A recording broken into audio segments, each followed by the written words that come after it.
అతిథిగా వచ్చిన వినాయకునికి రోజుకు 3 సార్లు నైవేద్యాన్ని సమర్పిస్తారు, పూజలు చేస్తారు.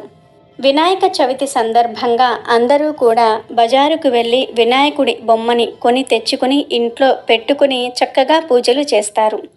అయితే అలా బొమ్మను కొనేటప్పుడు చాలామందికి ఏ వైపు తొండం ఉన్న బొమ్మను కొనాలి అనే సందేహం వస్తుంది. అదేవిధంగా ఎటువంటి బొమ్మను కొనాలి అనే సందేహం కూడా వస్తుంది.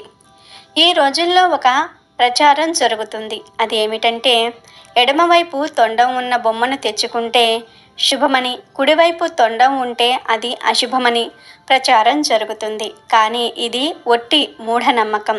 వినాయకుడి విగ్రహాలలో తొండం ఎటువైపు అయినా సరే ఉండవచ్చు.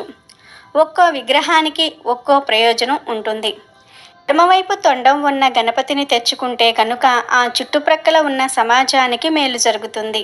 కుడివైపు తొండం ఉండే ఆయనను క్షిప్ర గణపతి అంటారు. కుడివైపు తొండం ఉన్న వినాయకుడిని తెచ్చుకుని పూజ చేస్తే గనుక వెంటనే ఫలితం వస్తుంది. వినాయకుడి తొండం మధ్యలోనికి ఉంటే గనుక ఆ మూర్తి జ్ఞాన ప్రదాత అని అర్థం. ఇలాంటి గణపతి విగ్రహాన్ని పూజించటం వలన ఆ స్వామి మన మనసును అంతర్ముఖంగా చేసి జ్ఞానం వైపు అడుగులు వేసేలాగా చేస్తాడు.